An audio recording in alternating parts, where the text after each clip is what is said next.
प्रशांत गढ़वी साहब, शीतल सर ने जो चीजें गिनवाई, एक तो जो बहुत महत्वपूर्ण चीजें दो उसमें अगर मैं उठाऊं उसको, तो बजट के खर्च की एक तो उन्होंने बात कर दी। एक तो भाई पैसे का सीन कितना महत्वपूर्ण है ये हम सब देख चुके हैं चुनाव में और लगातार देखते आ रहे हैं। और साथ साथ सांगठनिक ताकत की भी बात कर दी सर ने। सर, जब ये सारी चीजें भाजपा के फेवर में खड़ी होती दिख रही हैं, तो फिर राहुल गांधी जिस डाउनफॉल की बात कर रहे हैं, और वो दो उदाहरण, ठीक है कि दो राज्य के चुनाव जो थे वो कांग्रेस ने जीता, पर क्या इससे ये तय हो जाता है कि आने वाले चुनाव में भाई जिस समय कर्नाटक का चुनाव जीता गया या जैसे हिमाचल का चुनाव हुआ, तो हिमाचल के चुनाव के साथ साथ गुजरात में चुनाव भी हुआ, जो गुजरात में कांग्रेस ने जो है भारतीय जनता पार्टी ने बम्पर जीत दी थी, वो उस नंबर पे पहुंची जहां आज तक पहुंची नहीं थी। तो ऐसे में क्या राहुल गांधी का जो ये डाउनफॉल का जो सेगमेंट था, जिसको वो कह रहे हैं कि डाउनफॉल हो रहा है भाजपा का और कांग्रेस मजबूत हो रही है, तो ये इस दावे में कितनी सच्चाई आप देख पाते हैं शान गढ़वी साहब? मेरी आवाज आ रही है? जी जी। राम प्रकाश जी, शीतल साहब ने जो पूरा समझाया वो पूरी भूगोल, पॉलिटिकल भूगोल समझा दी कि कैसे चलता है पॉलिटिक्स, कैसे चलता है सरकार, शासन कैसे चलती है और कैसे चलानी चाहिए, मतलब वो लोग चलाने के लिए इतने उत्सुक होते हैं। अभी सीधा मुद्दे पे अगर आ जाता हूं तो देखिए, स्टेट लेवल के जो इलेक्शंस, उसके मुद्दे और उसके जनता के वोट के एक्सपेक्टेशन, वोटर के एक्सपेक्टेशन, वो कुछ डिफरेंट होते हैं। और नेशनल लेवल के इलेक्शन जो केंद्र के होते हैं उसमें एक अलग एक्सपेक्टेशन होती है। जो डाउनफॉल हम दिख रहे हैं स्टेट लेवल पे, तो डेफिनेटली क्योंकि पिछले 10 साल में हर एक स्टेट ने बहुत कुछ देखा, मतलब जनरल पॉलिटिक्स भी देखी, कनिंग पॉलिटिक्स भी देखी, जोड़ तोड़ वाली पॉलिटिक्स भी देखी। तो जो लोग पिछले काफी सालों से अपने स्टेट में जो काम कर रहे हैं, ग्राउंड लेवल के नेता है, वो लोग कहीं ना कहीं only because of BJP downfall में जा रहे हैं। वो कोई भी पार्टी के हो, कोई भी, इवन बीजेपी का भी हो या कोई और पार्टी का हो। इसीलिए स्टेट की वोटर्स जान गए हैं कि भाई इनका एग्जिस्टेंस रखने के लिए, मतलब या तो सब कुछ होगा तो हर जगह मोदी मोदी मोदी, हर जगह सा हो जाएगा। इसलिए, और प्लस मुद्दे को टच नहीं किया जाता है, सिर्फ बड़ी बड़ी बातें बाहर से की जाती है, तो ये कहीं ना कहीं लोगों को समझ में आती है। अभी भी केंद्र की वोट में ऐसा है, देखिए जो मैं बोल रहा हूं कि सब कोई मुद्दा एक बाजू रख लो और लास्ट में हिंदू, तो हिंदू मुस्लिम एक तरफ रख लो, तो उसका पलड़ा थोड़ा भारी होता है। इस बार भी अगर आप देखे जाओ डाउनफॉल कहां है, तो जहां जिस स्टेट में कांग्रेस मजबूताई से ऊपर आ रही है या जीत गई है, वहां पर डेंट लगेगा। जो पूरी सीट बीजेपी को जा रही थी लोकसभा में, एक गुजरात को अभी भी छोड़ दो आज की तारीख में, तो जैसे राजस्थान में 25 में से 25, मध्य प्रदेश में 29 में से 28, कर्नाटक में से 28 में से 25, हिमाचल ले लो, उत्तराखंड ले लो, तो ये सब जगह डेंट मारना शुरू हुआ है, पहली बात।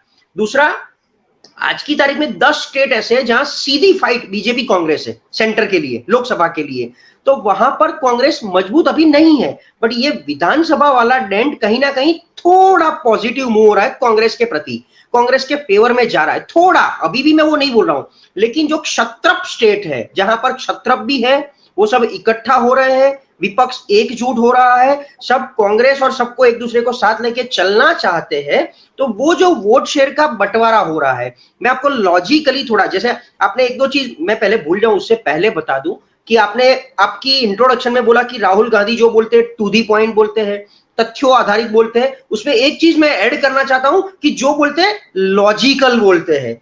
और हमने देखा होगा कोरोना के बाद राहुल गांधी ने जो जो बोला related to corona, related to economy, related to नोटबंदी, रिलेटेड टू जीएसटी, जो भी बोला है, डाउन द लाइन 1 साल 2 साल बाद वो चीज सही दिखती है। वो मतलब ही वॉज राइट, लोग बोलना शुरू कर दिया। जो इंटेलेक्चुअल लोग है ना, कोई सीए ले लो, एडवोकेट ले लो, डॉक्टर्स ले लो, ये जो इंटेलेक्चुअल वर्ग है, प्रोफेसर ले लो, हमारे बीच में प्रोफेसर साहब भी बैठे, तो वो बोलना शुरू कर दिए, यार राहुल गांधी वॉज राइट, ऐसा तो होना था, ऐसा तो होना था, मतलब लॉजिकल बोलते हैं। और भारत जोड़ो यात्रा के बाद तो उन्होंने क्लियर बोल दिया कि पहले वाला राहुल गांधी मर गया है, दूसरे वाला राहुल गांधी अब हम खड़े हो गए। साहेब बीवी और गैंगस्टर का एक डायलॉग है, अब हम खड़े हो गए, अब हम और डराएंगे। और उसका जो खौफ है वो दिखने लगा है बीजेपी में। हम यहाँ फेवर करने नहीं बैठे और क्रिटिसाइज करने भी नहीं बैठे। अब वापिस आ जाता हूं नंबर्स पे। 2019 का इलेक्शन का आप आंकड़ा स्टेटिस्टिक्स ले लो वोटर का, बीजेपी को 22 करोड़ वोट मिले हैं और कांग्रेस को 12 करोड़ या 11.9।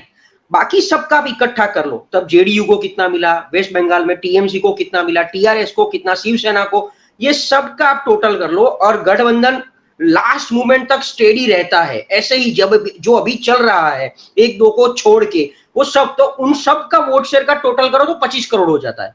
अब देख लो बीजेपी को इस बार 22 करोड़ वोट नहीं मिलने वाले, हम सब जानते हैं, क्योंकि वो डैंड भी आ चुकी है, वो एंटी इनकम्बेंसी फैक्टर भी शुरू हो गया है। तो 22 करोड़ में वो घटेगा, कितना घटेगा अब हम सबको पता है कि वो 20 पे आ जाएगा, 19 पे भी आ जाएगा। और ये सबका वोट शेयर बढ़ रहा है क्योंकि राजस्थान में Congress is going ahead, Lok Sabha I am talking about, Gujarat में मुझे कोई एक्सपेक्टेशन नहीं है। राजस्थान ले लो, मध्य प्रदेश ले लो, छत्तीसगढ़ ले लो, हिमाचल ले लो, पंजाब ले लो, ये सब स्टेट ऐसे हैं जहां पर कांग्रेस कुछ पॉजिटिव मूव कर रही है। तो वो जो डेंट बीजेपी वोट्स का आएगा तो वो धराशायी होगा, इसका बढ़ेगा, तो वोट ही दोनों इक्वल इक्वल में आ जाएंगे। तो इतना तो तय है अभी की आज की तारीख में कि बीजेपी 300 क्रॉस नहीं कर रही है अगर आज इलेक्शन। और देखिए ये सर्वे जो मैं भी बोल रहा हूं, आप भी बोल रहे हो, वो पूरे देश में जा चुका है, वो सर्वे प्रधानमंत्री तक पहुंच गया है। इसीलिए 2 दिन से एक नया सर्वे शुरू हुआ है कि बीजेपी 303, 306, एक्चुअल में आज की तारीख में हम और आप इलेक्शन करें तो 275 से ऊपर नहीं जा रही है, वो क्लियर कट बात है।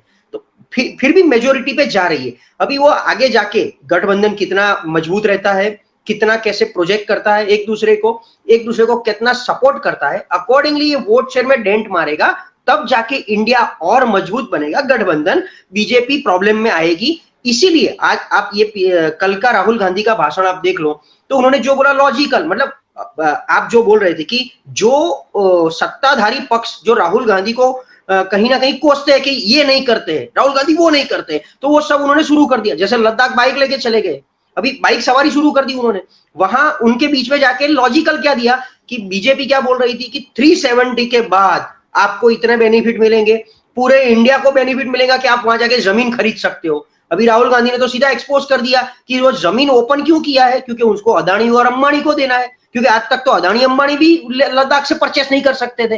तो वो लोग भी ये सब देखते हैं। तो ये ओवरऑल जो पॉलिटिकल एटमॉस्फेयर जो क्रिएट किया गया है और जो राहुल गांधी बना रहे हैं, वो दोनों एक दूसरे से अच्छी तरह अभी टकराना शुरू हुए। मतलब रियल फाइट तो 2024 में शुरू हो गई, 14 में भी नहीं थी, 19 में भी नहीं थी। और ये आज जो हम सब चर्चा कर रहे हैं वो सब चर्चा 2013 में हो रही थी मोदी के फेवर में, क्योंकि तब यूपीए के लिए लोग हम कोस रहे थे कि यूपीए ऐसा कर रहा है, वो ऐसा कर रहा है, ये कौभांड वो कौभांड। तो समय का काल चक्र हर 10 साल में, मतलब दशक होता है, हमारे गुजराती में बोलते हैं इसका दशका है, तो दशक एक ही होता है। और हर 10 साल में ऐसा क्रिटिसाइज जनता से, वोटर से, इंटेलेक्चुअल से होना ही चाहिए।